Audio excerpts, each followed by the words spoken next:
Long-term food storage is not the answer if you are prepping for a long-term event. Hey guys, Titan Preparedness, welcome back to the channel. Today's video we are discussing both long-term food storage and long-term events. I have had a lot of people tell me that they are ready for the end of the world, that they are ready for some massive major event to happen. And I asked them, what are you going to do about food? Well, initially, yeah, they're going to hunt and fish and trap just like everyone else, but they also have buckets full of rice and beans and pasta and Mountain House and Ready Wise and Four Patriots meals set back in their closet. When I think of a long-term event, I'm thinking of things that change world history. I'm not thinking of a weekend power outage. I'm not thinking about a little hurricane coming through. I'm not thinking about a tornado ripping up and tearing up your town. I'm thinking of world history events, right? I think of things like the Great Depression, hyperinflation, World War III, another civil war, a CME, an EMP, or a cyber attack that wipes out the grid. Now these people that I talk to, they say that they're ready for these long-term events to happen, these 4 to 10 year plus events to happen, because they have a couple of bags of rice and beans in a bucket in their closet. They are using their long-term food storage as a crutch in their mind, thinking that that 1 year's worth of food is truly, honestly going to help them survive a 10-year event. For this video, let's go back in time. Let's go back to 1929, October 1929. Some of y'all might know that date. It is the day of the Great Depression. How many of those people do you think had food set back in some way, shape, or form? Canned goods, dehydrated goods, maybe a root cellar full of potatoes and onions. Probably a good amount of people, right? People were poor back then. They did a lot more home cooking back then. So they probably had some food set back, especially in October and early January, because the harvest had already came through. How many of those individuals do you think made it all the way from 1929 all the way to 1939, about the end of the Great Depression, the start of World War II, with the exact same bucket of food that they had in 1929? Zero. Not a single one of them. Most of the food that they had and that they preserved made it into maybe the next year.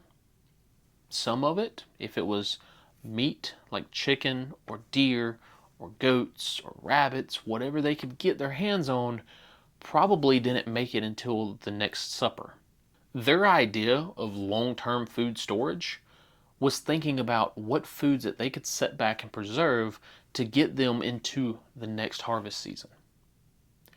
It wasn't, hey, let's set food back for 5 years, 10 years, 15 years, because they knew they would have to grow as much food as they possibly could and hope that it all actually grew so they wouldn't starve 6 months later in the fall.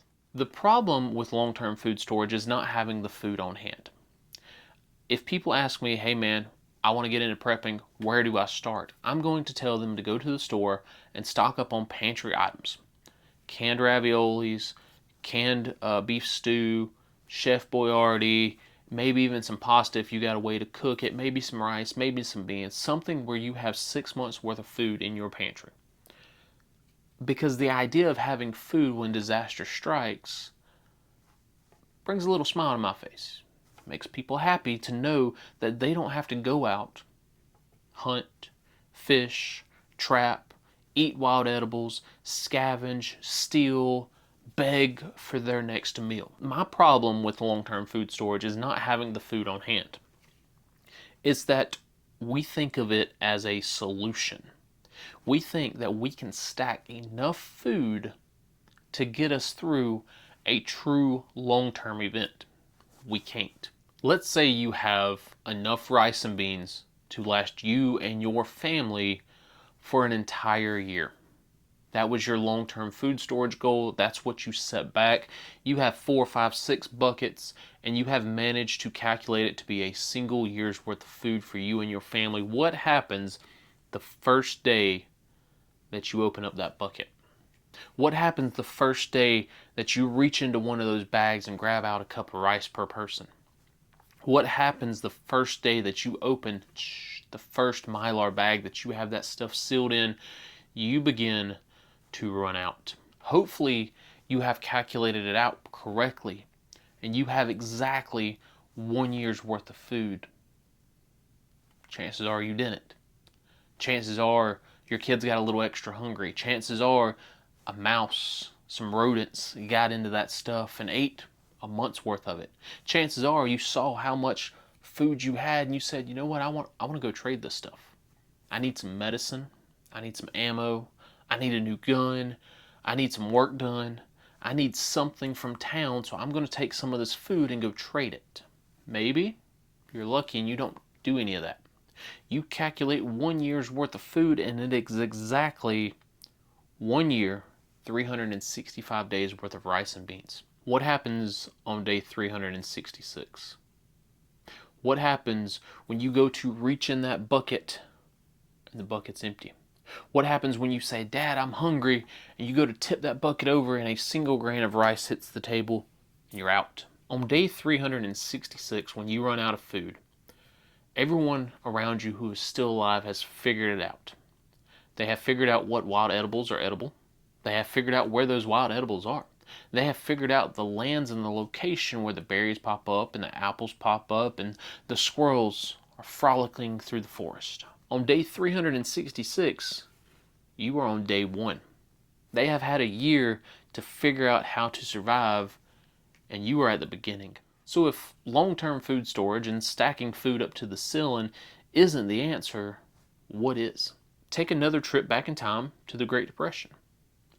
Look at how those people who had 12 and 15 and 20 kids survived. They did it on small, family-ran farms. Homesteading is what we call it nowadays. Raising your own livestock, growing your own fruits, your own vegetables, on your own property, out in your backyard. That is homesteading of modern times. That is the farming of old times.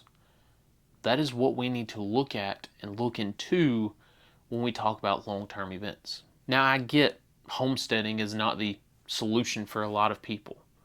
Maybe you're an apartment prepper, maybe you're a city prepper, maybe you rent from a guy who kicks you out and then you have to move just in the blink of an eye. I get it, okay? But you can't tell me that you are ready for a long-term event without some sort of homesteading approach. There's no other way you can put it. You cannot stock up enough food to survive. Maybe you can survive a year. How much space is that going to take for you, your wife, your kids, maybe Jim Bob from down the work, maybe his family? How much food are you going to have to stack for just your family, let alone anyone else that shows up to help protect that food? Unless you have an underground mansion, you cannot store that amount of food to last you for 10 years in your home. So I said earlier that long-term food storage would help you. It's not going to save you, though. What do I mean by that? This is representative of long-term food storage. Let's say it's a year's worth of food. It will help you get through the disaster, but it's not going to save you, because a year's worth of food for a 10-year event, that's not a lot, Chief. That's 10%. So let's say that this bottle represents 1 year's worth of food. If I pour this bottle into this cup, my long-term food storage is going to run out. And now, should have used a bigger cup, but basically I'm empty. But let's say, instead of just straight up consuming our 1 year's worth of food, instead, over here, we had rabbits that we raised for harvest. We had chickens that were producing eggs and we set those back. We had goats that were producing milk. We had cows, right? Cows are a big animal. They can last for a while. We had crops in the ground, potatoes and beets and radishes and all these hardy vegetables that, number one, are going to last for a while and produced excellent amounts of food that can get us through. But they're not ready yet. So what happens? We go over here to our long-term food storage and we use a little bit of it, maybe a month's worth. We look at our fields, we look at our animals, they're still not ready. So we go back over here and we use another month's. Go back over here. Oh, almost ready, almost there. One more month. One more month. Great. Now, this stuff over here is ready for harvest. Our rabbits are producing, our eggs are producing, our cows are ready to harvest, our goats are ready to be milked, right? We are getting most, if not all, of our daily calories from our small little homesteading farm over here. We have an overabundance over here in our garden. We have an overabundance here on our homestead. We are consuming our daily calories, but we are also putting back into storage. We eat on this for 3 months, for 6 months, and then when we need to go back to our long-term food storage, not only is it almost full again, but it is there for when we need it. Let's say another harvest season goes by, and we're just not producing anything anymore. Go back to our long-term food storage, and we start consuming it again. Get a couple months out of it, go back to eating out of the garden. That is your answer. That is your solution. Because if we consume all of our long-term food storage, then we have nothing left as a backup plan other than going to look out for acorns and dandelions in our backyard. I had a guy I used to watch here on YouTube, and he said it best. You cannot hoard your way into success. That's all long-term food storage is. You are hoarding your way to success. You are trying to. What happens when it runs out? What happens when it runs out? You've been eating on it for a year or two, and you have no clue how to grow your first vegetable because you never needed to. Versus the guy who's already running the homestead, the guy who's already growing crops every year, the guy who's already canning and dehydrating on his own. He's going to do a lot better than the guy that's got a year's worth of food. Let me know what you guys think down below. Is it better to have buckets and buckets full of food in your house set back for an emergency? Or are you taking the homesteader approach and you're starting to grow crops and you're starting to raise rabbits and wildlife and animals? Let me know down below. That's all I got for today's video. Y'all stay safe out there. Let me know what long-term event you are prepping for. Y'all stay safe. T2 out.